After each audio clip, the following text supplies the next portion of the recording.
औज़ुबिल्लाहिमिनश्शैतानिर्रजीम बिस्मिल्लाहिर्रहमानिर्रहीम। आपका मेज़बान असद सैयद आज एक नए वीलाग के साथ हाज़िर खिदमत हैं।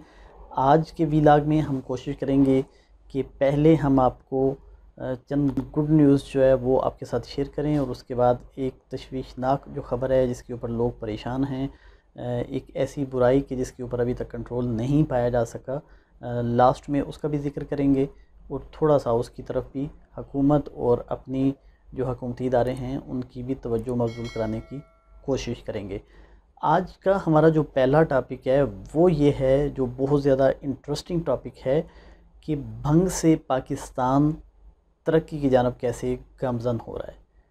अब बहुत सारे लोगों के ज़हनों में ये सवाल आता है कि भंग तो हमने ये सुन रखा था कि सिर्फ़ नशे के लिए इस्तेमाल होती है और नशे ही लोग इसे इस्तेमाल करते हैं और इसके तो बहुत बुरे असरात हैं और इसके कोई फ़ायदे नहीं हैं।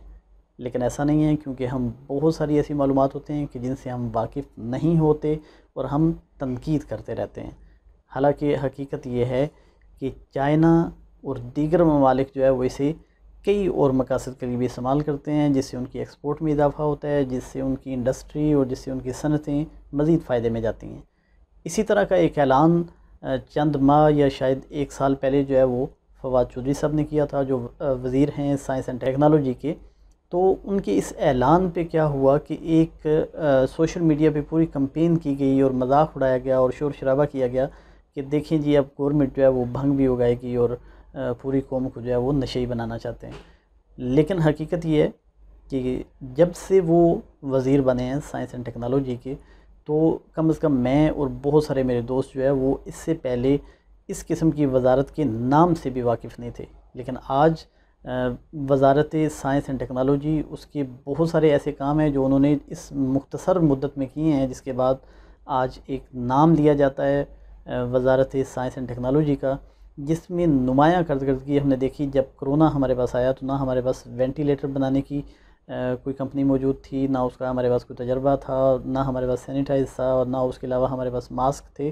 तो ये पाकिस्तान ने इन चंद माह में इस वजारत के अंदर जो है वो तरक्की देखी है, जिसमें मास्क हमने अपने बनाने शुरू कर दिए, सैनिटाइज़र हमने अपने बनाने शुरू कर दिए, वेंटिलेटर्स हमने ख़ुद तैयार कर लिए हैं और इसके अलावा अभी हार्ट के जो वो स्टंट होते हैं वो तैयार किए जा रहे हैं। एक्सरे के हवाले से चंद अच्छी चीज़ें और मशीन्स जो है वो तैयार की जा रही हैं इस वजारत के तहत। वहीं पे इन्होंने एक कारनामा और ये भी किया है कि वहाँ पे भंग से किस तरह धागा बनाया जाता है उसका भी एक कामयाब तजर्बा किया है। ये आप तस्वीर देख सकते हैं, ये जो धागा है ये भंग से तैयार किया गया है। इसको हेम्प का धागा कहते हैं। ये हेम्प का जो धागा है ये जो पौधा है भंग का, उससे तैयार होता है और ये टेक्सटाइल इंडस्ट्री में बड़ी अहमियत रखता है, क्योंकि जो चाइना धागा बनाता है वो आधे से ज़्यादा भंग से बनाया जाता है, ना कि कपास से। क्योंकि आपको शायद इल्म होगा कि कपास उगाना और लगाना कोई आसान अमल नहीं है और दिन ब दिन उसकी जो काश्त है वो कम होती चली जा रही थी। अभी एक उसका बैकअप ये भी हमारे पास आया है। ये कुछ ज़्यादा तरक्की याफ्ता अदवार से पहले भी ऐसे होता रहा है कि जो धागा तैयार होता था वो भंग के इस पौधे से भी तैयार होता था। लेकिन जब हम तरक्की करते हैं तो बहुत सारी चीज़ें पीछे छोड़ देते हैं।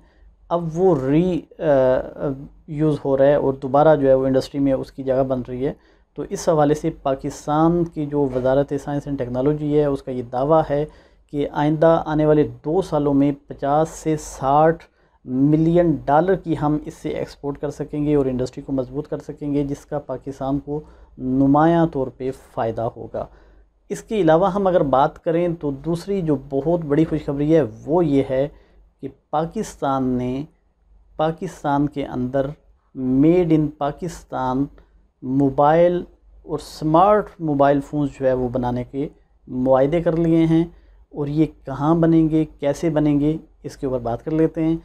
चाइना की 2 कंपनियां हैं, उन्होंने इसमें जो है वो अपना इंटरेस्ट शो किया, जिसके ऊपर उनके साथ मुआहदे हुए और वो दोनों कंपनियां पाकिस्तान में तकरीबन 160 अरब रुपए की इन्वेस्टमेंट करेंगी। 160 अरब रुपए की इन्वेस्टमेंट में वो 2 कंपनियां मेड इन पाकिस्तान मोबाइल बनाएंगी। और ये ऐसा नहीं होगा जैसे माजी में होता रहा है कि हम हर चीज़ इंपोर्ट करते चले आए हैं, और अगर कोई कंपनी लगती भी थी तो वो अपना पूरा का पूरा सिस्टम यहाँ लाती थी और यहाँ पे सिर्फ मैन्युफैक्चरिंग होती थी। बल्कि इस बार ये हो रहा है कि जो भी कंपनी जिसके साथ मुआहदा किया जा रहा है उनको पाबंद किया जा रहा है कि आप अपनी चीज़ें लेके आएंगे, उनको यहीं पे बनाया जाएगा, पूरी की पूरी इंडस्ट्री लगाई जाएगी, इंजीनियर्स हमारे होंगे, उनको आप गाइड करेंगे, उनको आप ट्रेन करेंगे, उनको आप इंजीनियर बनाएंगे कि मोबाइल बनता कैसे है, मोबाइल की इंडस्ट्री काम कैसे करती है, और उसके अंदर जो जो चीज़ें हैं वो इनको सिखाई जाएंगी।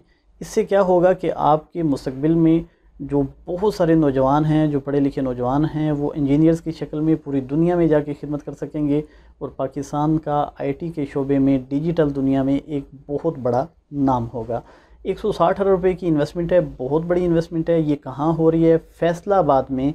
ये तकरीबन 4000 एकड़ रकबे का एक जो है वो ज़ोन है, इंडस्ट्रियल ज़ोन, उसके अंदर ये कंपनी लगने जा रही है। तकरीबन पाकिस्तान में ये जो बड़ी स्मार्ट फ़ोन की कंपनी है ये पहली दफ़ा लग रही है, क्योंकि इससे पहले जो पाकिस्तान में मोबाइल बन रहे थे वो सिर्फ जिसे हम कहते हैं कि बटन वाला मोबाइल, वो तैयार हो रहे थे। कोई एक छोटी सी कंपनी है जिसका अभी तक मैंने नाम भी नहीं सुना और शायद आपने भी नहीं सुना होगा। वो लगभग 30 लाख के करीब मोबाइल स्मार्टफ़ोन बना रही थी, जो कि गैर मारूफ़ कंपनी है। लेकिन जो ये कंपनियां हैं इसमें एक वीवो का नाम आ रहा है, एक और कोई कंपनी है वो अपना ब्रांड लेके आ रही है पाकिस्तान में, और यहीं पे मेड इन पाकिस्तान वो मोबाइल तैयार किया जाएगा। इसके अलावा एक अच्छी खबर ये भी है कि सैमसंग जो काफ़ी फेमस कंपनी है उसने भी अपनी एक ब्रांच, अपना एक इदारा, एक अपना ज़ोन यहाँ बनाने की रिक्वेस्ट की है कि हम भी इंटरेस्टेड हैं, हम चाहते हैं कि पाकिस्तान में अपना एक प्लांट लगाएं और यहाँ पे जो सैमसंग के मोबाइल है वो तैयार किए जाएं। यकीनन ये बहुत बड़ी खबर है। आप इसको सुन के आगे के जो तरक्की के मनाज़िल हैं वो किस तरह पाकिस्तान तय कर रहा है उसको समझ सकेंगे। इसके बाद एक और बड़ी बारीक सी चीज़ है जो मैं आपको बताना चाहता हूँ कि वज़ारत साइंस एंड टेक्नोलॉजी ने ये भी दावा किया है कि हम न सिर्फ मोबाइल, न सिर्फ टीवी, बल्कि हम उसके जो पार्ट्स हैं और वो पार्ट की जो पूरी दुनिया में सबसे ज़्यादा अहमियत इख्तियार करके हैं, जिनमें एक चीज़ होती है जिसे हम सेमीकंडक्टर कहते हैं। चिप जो डलती है, शायद आपने देखी होगी, जैसे सिम के अंदर एक चिप होती है, मोबाइल के अंदर एक चिप होती है, और DSLR कैमरास के अंदर वो चिप होती है, टीवी के अंदर वो चिप इस्तेमाल होती है। इसके हवाले से एक बड़ी ख़बर ये है कि जो चाइना सेमीकंडक्टर ये जो चिप्स थी ये लेता था अमेरिका से, अमेरिकन कंपनी से। अब अमेरिका के साथ जो है वो कुछ हालात कशीदा हैं चाइना के, और अमेरिका से ये जो सारे मुआहदे हैं वो तर्क कर दिए हैं चाइनीज़ कंपनी ने।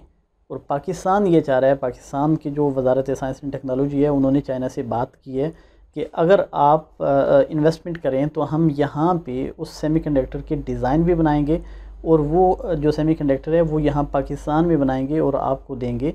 आप उसे अपने मोबाइलों में और कैमरास में इस्तेमाल कर सकेंगे।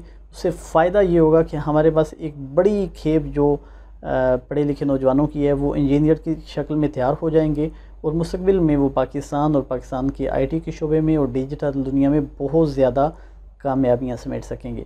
इसके बाद हम बात करें, आज का जो आखिरी हमारा टॉपिक है वो ये है कि पाकिस्तान के अंदर हमने आईटी में बहुत तरक्की कर ली माशाल्लाह से, और इसके अलावा हमने बहुत सारी चीज़ें जो है वो, जैसे मैंने पीछे आपको चंद खुशखबरियाँ दी थी कि जो खुर्दनी आयल है उसके हमने बागात लगाने शुरू कर दिए। 1400 टन हमने खुर्दनी आयल पाकिस्तान में एक साल में तैयार कर लिया। उसके अलावा तकरीबन पिछले जो 4 माह हैं, इन 4 माह में हमने एक्सपोर्ट जो है कटलरी की जो एक्सपोर्ट है उसमें एक तकरीबन 25% जो है वो इजाफ़ा किया है, और ये बहुत बड़ा इजाफ़ा है। ये सिर्फ 4 माह की बात कर रहा हूँ, अगर 1 साल तक हम जाएंगे तो इंशाल्लाह ये 100% इजाफ़ा होगा। जो ये कटलरी की जो चीज़ें हैं उनमें इजाफ़ा होगा, और ये पाकिस्तान में बहुत सारी चीज़ें पॉजिटिव हो रही हैं। लेकिन जो बेसिक और बुनियादी मसाइल हैं जो आवाम को दरपेश हैं, उनमें सबसे बड़ा मसला जो है वो है ट्रैफिक के कवानीन हैं और पुलिस के साथ जो रब्ता है। अभी तक जो इमरान खान साहब दावा करते थे कि मैं 90 दिनों के अंदर जो है वो पुलिस और पुलिस के इदारे को ठीक कर दूंगा और गैर सियासी कर दूंगा और इसकी इस्लाहात लाई जाएंगी, अभी तक हमें वो इस्लाहात देखने में नहीं आ रही। अगर इमरान खान साहब संजीदा हैं और वो चाहते हैं कि इस इदारे को ठीक करें, तो उसके लिए एक कमेटी बना के अभी से उसके ऊपर काम शुरू करना पड़ेगा। अदरवाइज़ पुलिस के जो मसाइल हैं वो यूँ के तू रहेंगे, और पुलिस की ट्रेनिंग भी कुछ ज़्यादा अच्छी नहीं है, और उनका बिहेवियर भी जो है वो उसकी बहुत सारी शिकायत हमें मिलती रहती हैं। और अभी हालिया जो है वो दिनों में बहुत सारी शिकायत पाकिस्तान से मौसूल हुई हैं, जिसमें ये बताया गया है कि पुलिस वाले पहले से ज़्यादा करप्शन कर रहे हैं और बहुत ज़्यादा जेबें भर रहे हैं। तो इमरान खान साहब और उनकी हुकूमत और उनकी इंतज़ामिया को इस तरफ तवज्जो देने की ज़रूरत है, और ये एक अहम मसला है जिसके ऊपर मैंने आपकी तवज्जो मबज़ूल कराने की कोशिश की। और उम्मीद करता हूँ कि आपको हमारी वीडियोस पसंद आती होंगी। अगर पसंद आ रही हैं और आपकी राय है तो वो ज़रूर कमेंट्स बॉक्स में जो है वो अपनी राय का इजहार किया करें। अगर आप चाहें तो असद सैयद लाइव हमारा फेसबुक और यूट्यूब चैनल उसे सब्सक्राइब कर लें, फॉलो कर लें, ताकि हमारी आइंदा आने वाली अहम और मालूमाती वीडियोज़ आप तक पहुँचती रहें। पाकिस्तान जिंदाबाद। अल्लाह हाफ़िज़।